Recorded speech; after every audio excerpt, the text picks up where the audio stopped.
नमस्कार दोस्तों, हमारे अपनी यूट्यूब चैनल में आपका स्वागत है।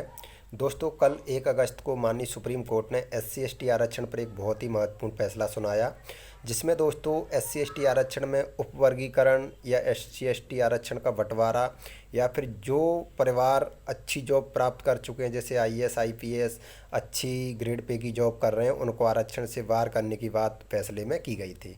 दोस्तों, मैं आपको बता दूं, इसमें 7 जज थे, जिसमें एक दलित जज भी थे। तो उनका क्या कहना है इसमें, आइए दोस्तों देखते हैं। दोस्तों देखिए, एससी एसटी वर्ग के लोगों के लिए आरक्षण के मामले पर 1 अगस्त 2024 को सुप्रीम कोर्ट की 7 जजों की संवैधानिक पीठ ने 6 के बहुमत से ऐतिहासिक फैसला दिया। पीठ ने इस दौरान आरक्षण के भीतर आरक्षण तय करने पर मोहर लगाई। कोर्ट ने कहा एससी एसटी आरक्षण में से क्रीमी लेयर को चिन्हित कर बाहर किया जाने की ज़रूरत। क्रीमी लेयर दोस्तों यानी कि जिनकी इनकम काफ़ी ज़्यादा है, वो सरकार तय करती है कितनी क्या क्रीमी लेयर में। जैसे अभी ईडब्ल्यूएस के लिए 8 लाख चल रहा है, ताकि समानता आ सके। इस फैसले के दौरान 7 जजों में से एकमात्र दलित जज दोस्तों बी आर गवई थे। बी आर गवई ने मामले पर महत्वपूर्ण टिप्पणियां की हैं। जस्टिस बी आर गवई ने कहा कि आरक्षण का सही उद्देश्य है देश में समानता को समझा जाए। असमानता वाले समूह में आखिर कैसे सबको एक समान माना जाता है। इस दलील के आधार पर बेंच ने कहा कि एससी एसटी में भी क्रीमी लेयर को लागू किया जाना चाहिए। जस्टिस गवई ने कहा सरकार को क्रीमी लेयर की पहचान करने के लिए कोई नीति बनानी चाहिए और लाभ पा चुके लोगों को इससे बाहर करना चाहिए। समानता को पाने का यही एकमात्र तरीका। जस्टिस गवई ने इस मामले में टिप्पणी करते हुए कहा कि क्या एक आईएएस आईपीएस के बच्चे या किसी सिविल सर्विस अधिकारी के बच्चे की तुलना एक ऐसे शख्स से करना उचित है जिसे आरक्षण का लाभ ना मिला हो या वो ग्राम पंचायत या जिला परिषद के स्कूलों में पढ़ता हो। उन्होंने कहा कि किसी अधिकारी बन चुके व्यक्ति के बच्चे को जाहिर है कि अच्छी शिक्षा मिलेगी, शायद उन्हें अतिरिक्त कोचिंग भी मिले और घर का माहौल भी अच्छा मिले। वहीं दूसरे बच्चों को हर चीज़ उसके मुकाबले कम मिलेगा या उसके पास अच्छी शिक्षा उपलब्ध होने के स्रोत भी उपलब्ध नहीं होंगे। वह ऐसे माता पिता के साथ रहेगा जो खुद पढ़े लिखे नहीं है कि बच्चे को पढ़ा सकें।